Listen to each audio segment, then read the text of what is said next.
What's going on, guys? It's your boy Adjen back again for another Eversoul video, and for today let's talk about tier list. So are you guys looking for a really good tier list?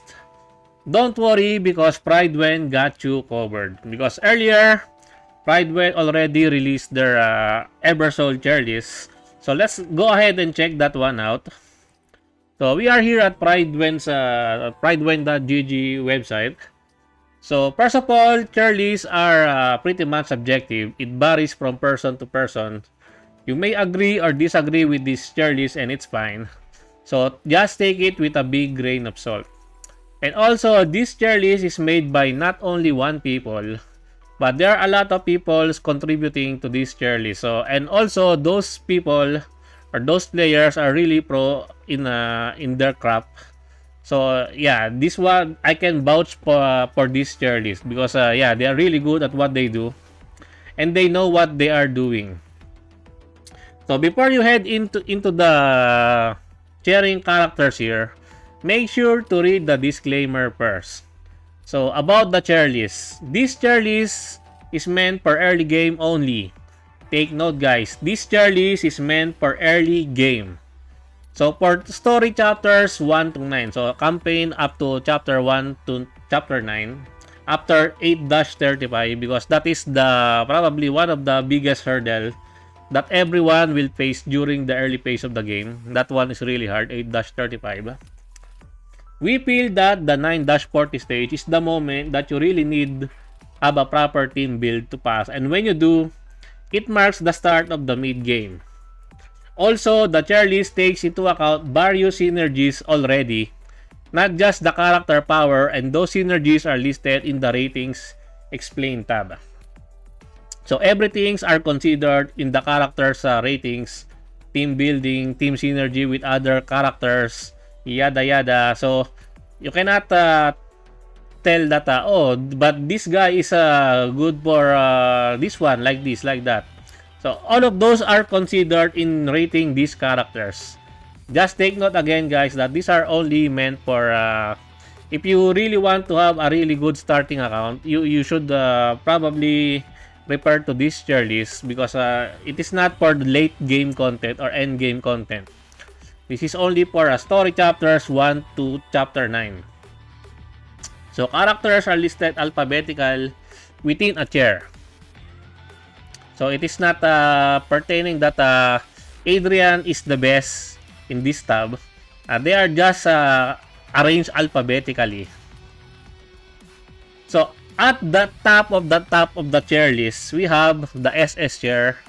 We have Adrian, Petra, Talia, and Vivian. If you want the explanation for this one, you can just click this one, the drop down menu here. And it is already explained here why they are rated in this kind of tier rating. So as for Adrian, she's just broken in my honest opinion. I have her here in my new account. I accidentally got her when I was making a reroll video. So yeah, there's that. So that's why I've been using this one. And so far, she does not disappoint.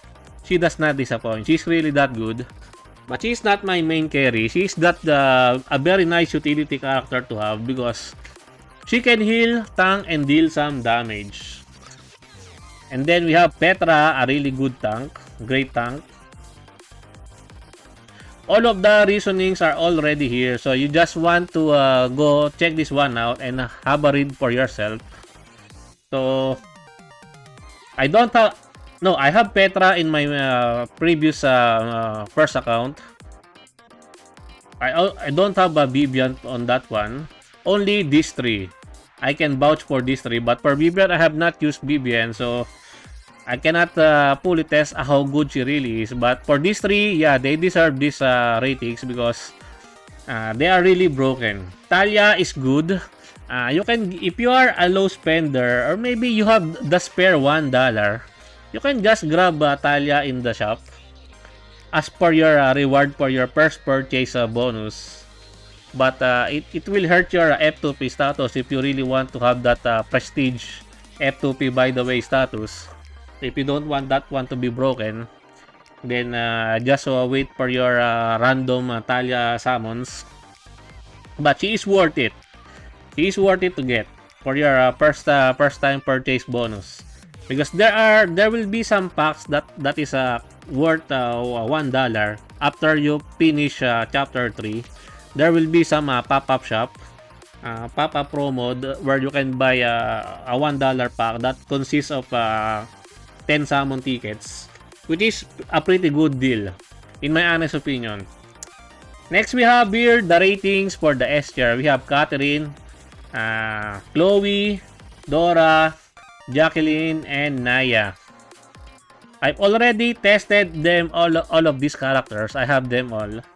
Yeah, they are really strong. Especially Catherine in a human team. Catherine plus Dora are a really good combination because Dora needs some form of protection from Catherine's buff.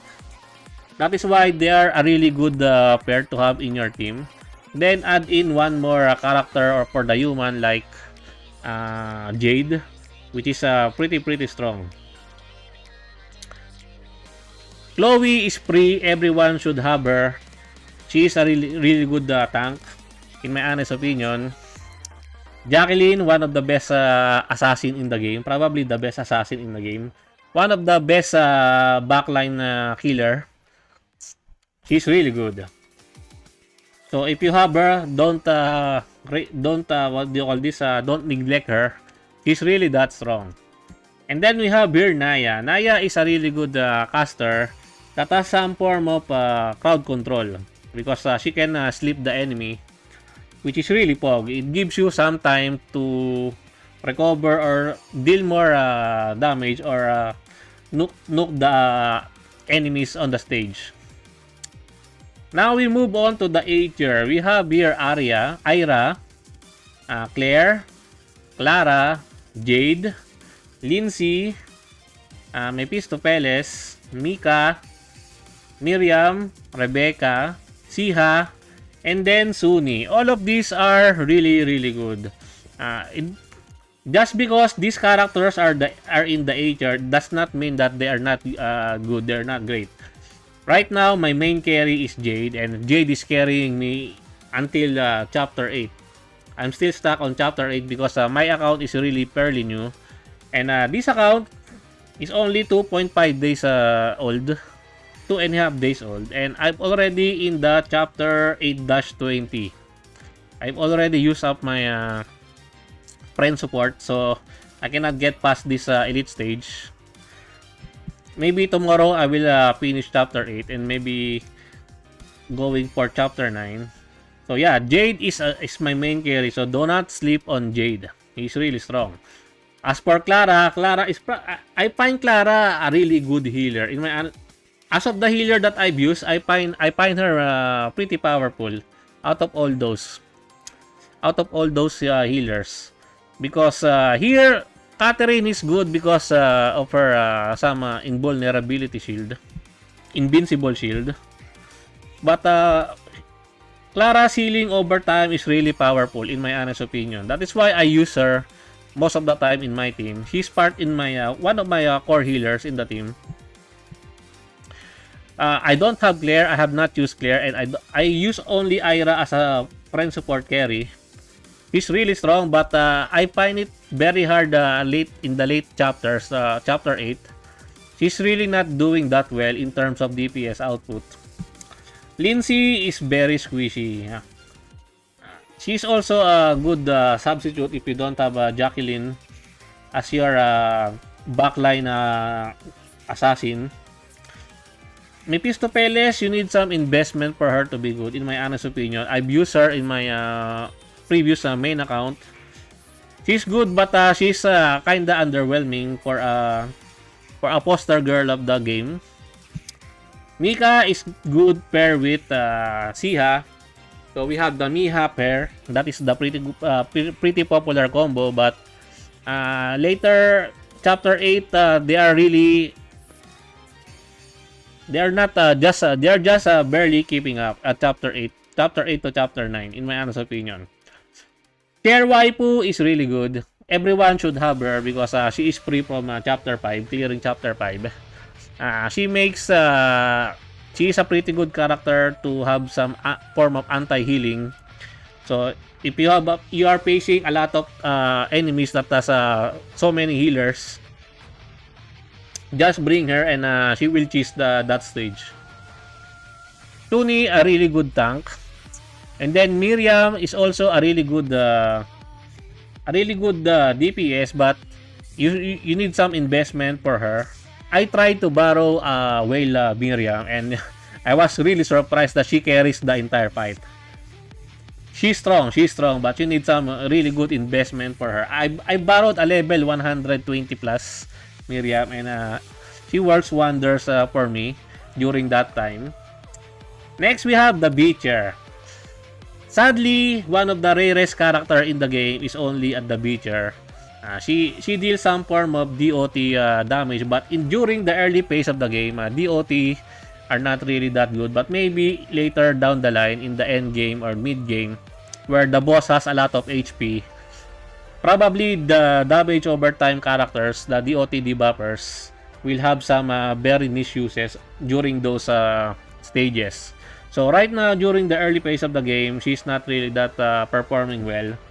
But those boobas, man. But having her in your team is a really good boost because she gives your team, your whole party, plus 15% attack just by having one demon in your team. Next, we have Cherry. I don't have Cherry. I have not used her. Haru, I have her, but I have not used her. We have here the Pichel wannabe. If you don't know Pichel is from Genshin. Her design is a Pichel ripoff. I don't have her, so I cannot say anything about her. Prim is really good, but sadly during the later stages, maybe chapter 7 to starting from chapter 7 to moving forward, she cannot keep up. Clara is way better than her, and Clara is free. This one. Reni, I have not tested her yet because I don't have her. Moving on to the Seeker, we have the Erusha, Plin, Nini, and Violet. Most of these are just for waifu purposes. In my honest opinion, all units are good, but there are some units that are kinda underwhelming and probably at the bottom tier, like these 4. Yeah, so that is why they are at the C tier category. Well, anyway guys, that is all for the tier list made by Prydwen. So shout out to Prydwen. And if you want to hang out with us at Prydwen Discord server, feel free to join the Prydwen Discord server. There are a lot of active Eversoul players in Prydwen's Discord server, so come and hang out with us. I will be putting the links in the description down below as per always. And I think that's it for me for today guys. I hope you enjoyed this video. Please leave a like and subscribe. I would really appreciate it if you could help me grow my channel more. And thank you to everyone who are supporting my channel. I appreciate every one of you. Until next time, peace.